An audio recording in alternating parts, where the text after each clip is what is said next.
Hey everyone, so this is Vikings Season 4, Episode 14, called In the Uncertain Hour Before the Morning. What I'm going to do, I'm going to do it a little bit differently this time. What I'm going to do is I'm going to go talk about what happened in Kattegat first, and then what happened in Wessex second. So I'm going to go by storyline, I guess, instead of chronological order of what happened scene by scene, since there was literally only two places that we saw in the episode, and we didn't touch on Bjorn, Rollo, and all the rest of them having gone to making their way to the Mediterranean, because I guess that's gonna take at least 3 months, I guess, to get there. I mean, seeing as how this is like in ye olden days, so it's gonna take a couple months. It's gonna take just as long to get to the Mediterranean as it would to get for the Vikings to get to the Wessex. So I guess that's why I didn't show it this episode. But like I said, since we didn't have that this episode, I'm just gonna go first talk about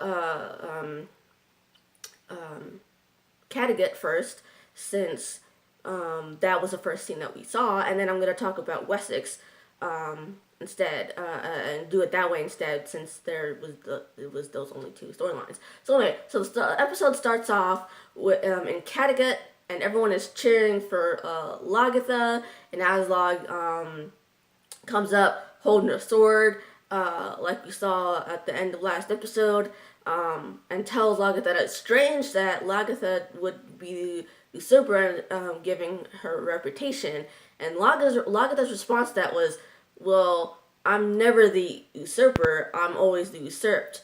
And Aslog says she didn't. Well, Lagertha says that you stole my husband and my life and all that. And Aslog's like, well, I didn't steal Ragnar, he chose to be with me.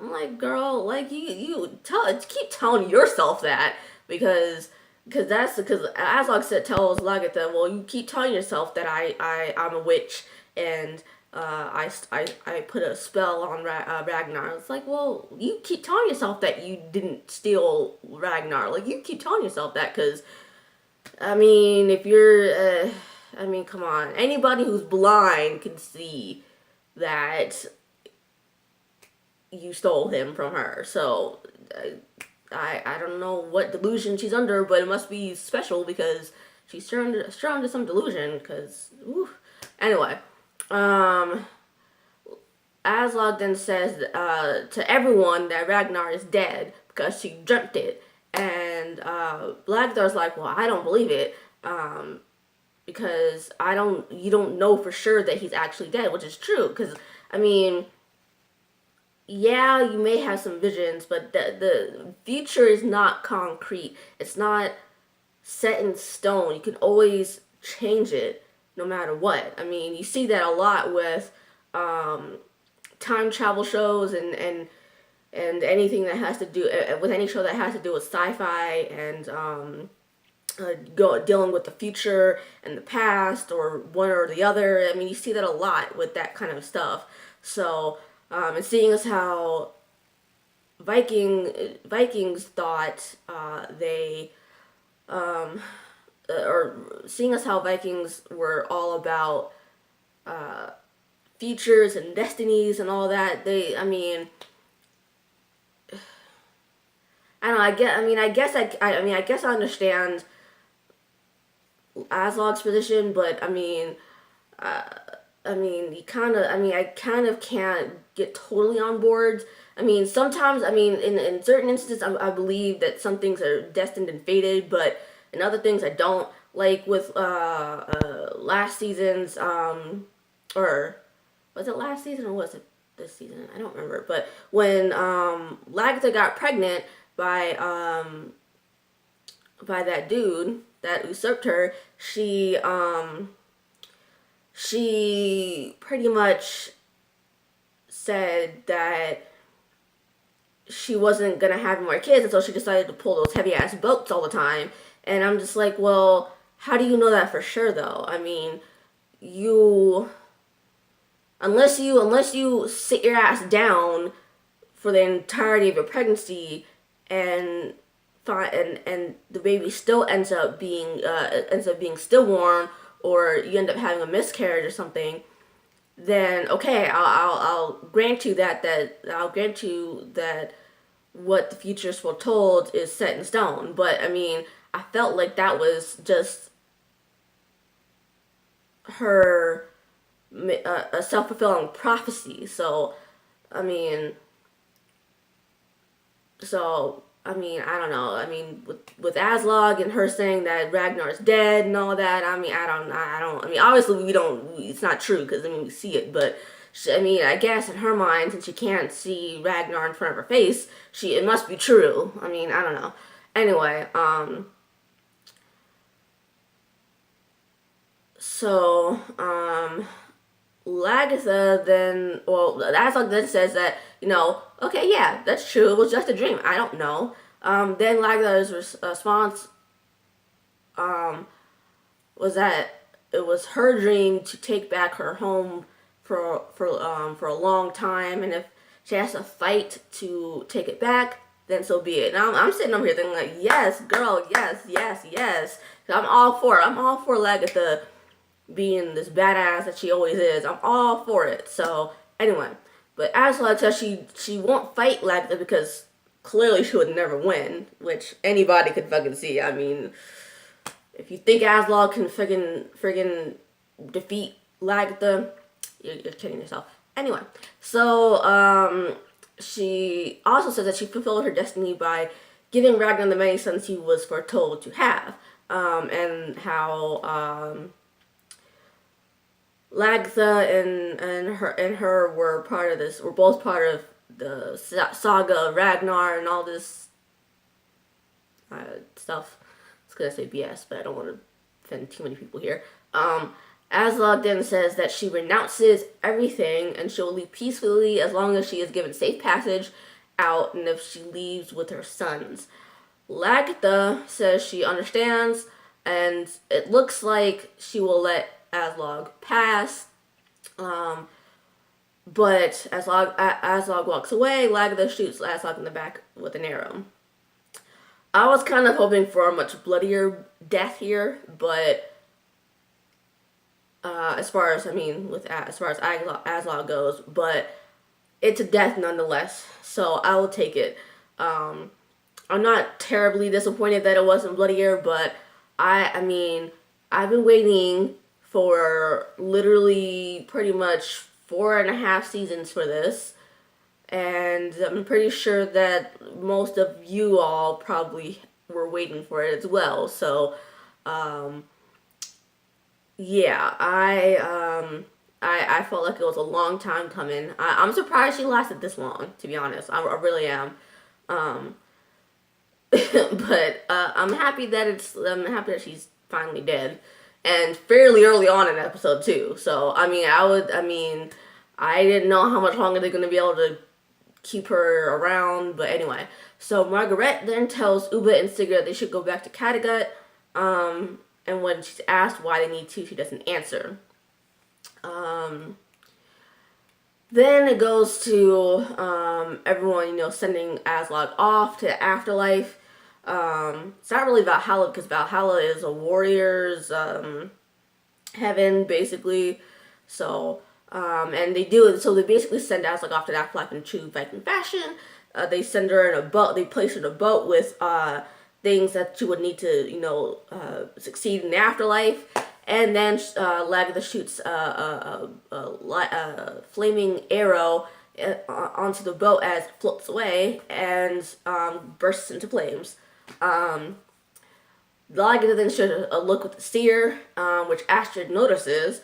I'm not quite sure what that. I mean, I thought the look was significant, and Astrid noticing the look was significant, but I don't know exactly what that's gonna come to be, if anything.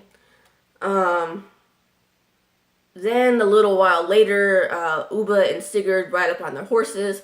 Lagatha then, tells them that she killed their mother, and Sigurd asks why they weren't killed, and Lagatha explains the whole deal that what Aslog did had nothing to do with them, and that they had nothing to do with Ragnar being bewitched. Uba says it was a mistake not to kill them, but Ragnar says it was a chance he was willing to take, which I do agree with, because I do agree with her that what them being born to Aslog and Ragnar wasn't their fault, and they didn't ask to be brought into this whole mess. So, yeah, I agree with her that some part of me feels like Ragnar should have killed them, just because come on, Uba's not gonna be that gracious in letting it go. I don't know how successful it's going to be with trying to kill Lagtha, because I think it's going to drag on till the end of the season, but at least the whole revenge thing goes. But, I think that it was right to spare them. That's personally my opinion, but anyway. Uba then tries to, kill Lagatha, but ends up getting beat up in the process. After that whole trying to kill her thing, Uba suggests to Sigurd that both of them go back to the Great Hall and finish Lagatha off. Sigurd says that he won't go with Uba because he believes Aslog never loved any of her sons besides Ivar, and the only person she loved besides Ivar was Harvard. Uba then believes they might just be orphans, but Sigurd doesn't believe it, thinking Ragnar can't die.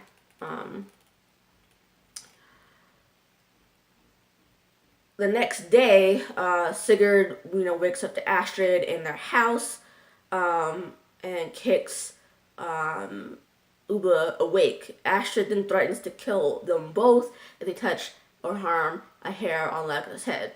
Uba says that he isn't afraid of Astrid since he isn't afraid of Lagatha. And that is pretty much the whole entire Catgut plot. So, while all that's happening, in Wessex, Ragnar and Ivor are, asked who they are by the guard, and Ragnar says that he and his son are good friends of Ecbert, and Ecbert will be glad to know that they are safe. So that pretty much prompts the guard to let them in, because even though Ragnar is kind of, to me, Ragnar's bluffing, but, I could be wrong, but anyway, since the guard doesn't know this might be a bluff, they get them inside the gates, and as Aethelwulf approaches, one of the guards starts telling him about Ragnar, but Aethelwulf tells him that Ragnar is the king of the Northmen and all that. So then Ragnar is seized after getting beat the hell up. Well, it seems like getting beat up is going around this episode, because everyone's getting beat the fuck up. Anyway, so Aethelwulf asks who Ivar is, and is told that he's just a cripple. Ragnar is then chained and put in a cell in, I guess, the dungeon. When Aethelwulf comes up and questions him about who else came with him, Ragnar tells him that he killed everyone else who came with him,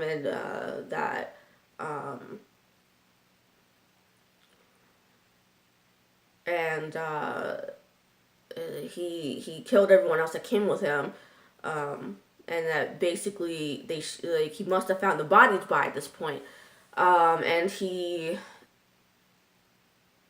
tells Aethelwulf that the cripple is his son.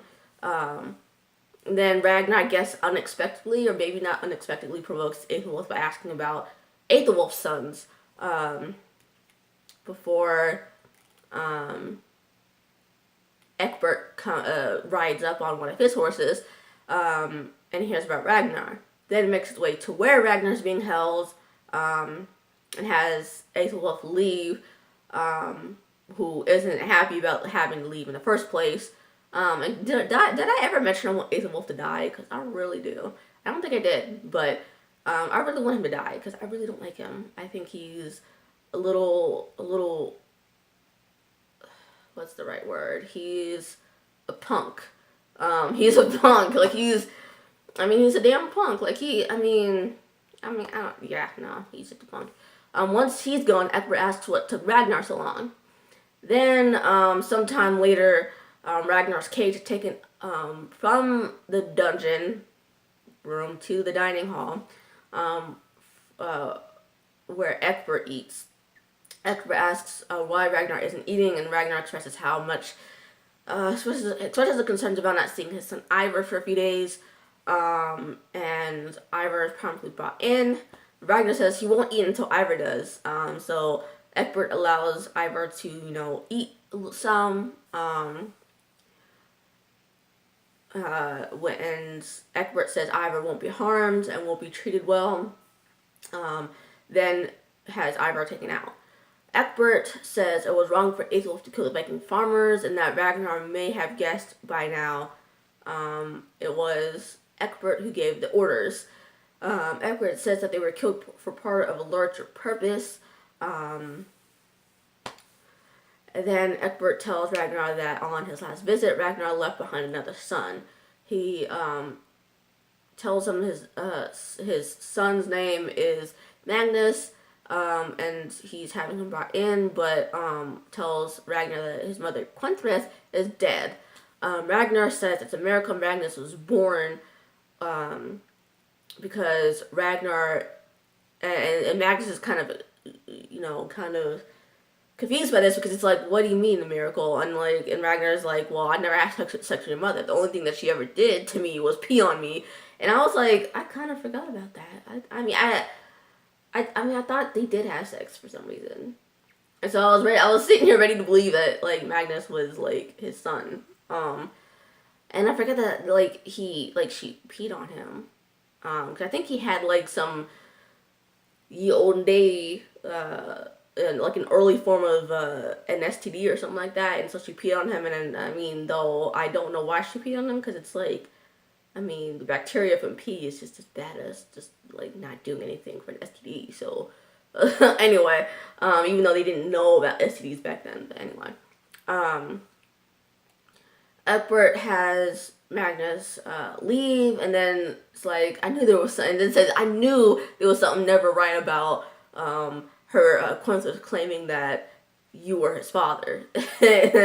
And then asks yet again why it took him so long to return. Ragnar says pretty much the same thing Ecbert told him not too long ago, that it was a part of a larger purpose. And sometime later, Ecbert asks what Ragnar would do if he was let out. Ragnar says he will kill Ecbert, or maybe not. So Ecbert says he used his power since Ragnar was gone to try to unite the smaller kingdoms that were squabbling between one another under one entity against anyone who tried to destroy it. And Ecbert says killing the Viking settlement was the right decision at the wrong moment. I don't necessarily agree with that. I don't think it was the right decision at all. And I certainly think it was at the wrong moment to do that. But that's just me. Ecbert then asks Ragnar what he wants him to say, and Ragnar's like, I want you to tell the truth. Ecbert then tells Ragnar that most of the people, both inside and outside of the villa, believe Ragnar is the most dangerous man alive. I think that's fairly accurate, seeing as how those people within the villa reacted to Ragnar walking up. So I can actually believe that. That to me sounds like the truth. Ragnar then is like, are you sure you want to? Are you sure you want to? Sure you want to? And I'm assuming it was to let in Ecbert's whole thing of letting him out, but I could be something entirely different. I don't know. Ecbert says not entirely. So he lets Ragnar out. And Ragnar then, they start talking, and Ragnar's telling Ecbert about what the seer told him of his death, and that Ecbert has to kill him. And Ecbert's like, well, the Vikings are obsessed with one thing, and that's how they will die, and that they basically have a lot to talk about. Aethelwulf, in the meantime, is telling Magnus it's time for him to leave, so Magnus can become a man, and to tell people wherever he goes to tell them that he is the son of Ragnar, and they will look after him. I don't know if that's true, just because, I mean, I'm thinking the reason he said that is because um, I'm thinking the reason he said that was so that in case he doesn't want Magnus to come back, and so he wants people to kill him instead. Because as we saw heard earlier from Ecbert, Ecbert said that everyone thinks that Ragnar's a dangerous man, and so why would they all of a sudden want to just help someone who's supposedly the offspring of Ragnar? I mean, if anything, they're gonna kill his ass. I mean, anyway, Ragnar and Ecbert are continuing to talk, and Ragnar is getting all philosophical here about asking Ecbert whether if asking Ecbert, what if neither of our gods exist? But Ecbert says, well, they have to exist, because if they don't exist, then there's no meaning to life, to anything. And they both basically say, well, Ragnar says heaven is a stupid concept because I can't even remember why he said it was a stupid concept. I think he said it was because everybody's happy and all that stuff. But Ecbert says Valhalla is ridiculous because warriors die and go to Valhalla, and then in the during the day they fight each other and end up killing each other anyway, and then and basically eat and drink and sleep and shit, and then cycle starts all over again. So it's like they both basically say that heaven and Valhalla are ridiculous concepts. I mean, I still don't want to go to Valhalla than heaven. I don't know. I'm not gonna get. I'm just gonna stop right there because I'm really not into the whole religious debate right now. So anyway, Ragnar tells Ecbert what happened with Athelstan, and that Floki killed Athelstan out of jealousy because Ragnar loved Athelstan more than Floki. Ecbert admits he was jealous that Athelstan left, and Athelstan leaving left a hole in him. And Ecbert blames Ragnar for Floki killing Athelstan, because if Athelstan had stayed in England, Athelstan will still be alive. And Ecbert asks if Ragnar thinks Athelstan is with Ragnar's gods or Ecbert's. Ragnar says he doesn't know, but he does know one thing, that Ecbert pretty much has to kill him. Ragnar meets Judith's son Alfred the next day, and Ragnar immediately recognizes Alfred as Athelstan's son. So Ragnar hugs Alfred and has this, I guess, almost, I don't want to say coming to Jesus moment, but it kind of, I mean, the feeling I get from it's kind of like that, but not really. He basically almost starts weeping, I guess I could say. He almost starts weeping, and as he hugs Alfred, it's just like, yo, like, this dude is so emotional. Like, he's been so emotional the entire time, like, ever since the season came back on. Like, he's been so damn emotional. First with Floki, and now this. I'm like, yo, like, I mean, the only reason why I'm so shocked by it is because it's like you've never seen this from Ragnar previous to the second half of the fourth season. So it's like, it's kind of shocking and kind of like disconcerting, and it's like, yeah. Anyway, so Ecbert says that he can't kill Ragnar just yet. So Ragnar asks him to hand him over to King Ayla. But Ecbert says that he'll sooner free Ragnar than do that. But Ragnar is basically begging Ecbert to kill him, then make sure Ivar gets home safely. And in return, Ragnar will tell Ivar that Ecbert did everything possible to save himself, and it was King Ayla's fault for killing Ragnar. Ragnar then says that when his sons come back, which they eventually will, they will then turn their anger out on King Ayla. So that's pretty much the entire episode. next week on Vikings, it looks like Ecbert kept up his end of the deal and has told Ivar that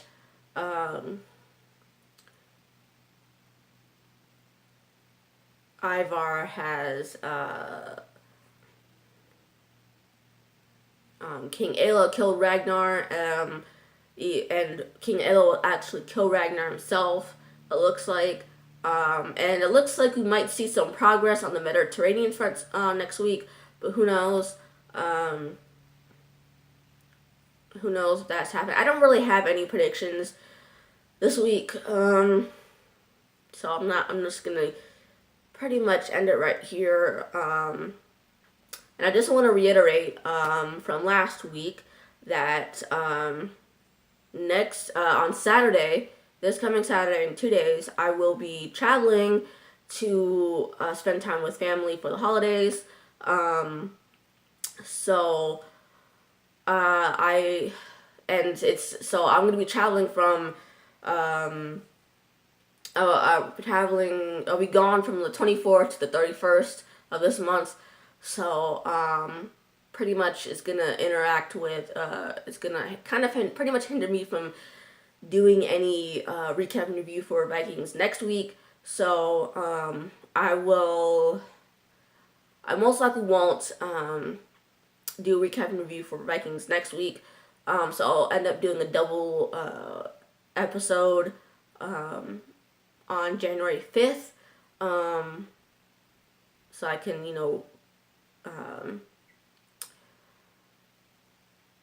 what's the word I'm looking for? So I can pretty much catch up from both weeks since I'm gonna be missing next week. So there's that. I just want to let you guys know about that again one more time. And I will see you guys in the new year. Have a happy holidays if you celebrate Kwanzaa, Hanukkah, or Christmas. Just have a happy holiday. And if you're traveling this week and next, just have a safe trip. Regardless of what transportation you're using, just have a safe and happy holidays. And I'll see you guys in the new year. Bye.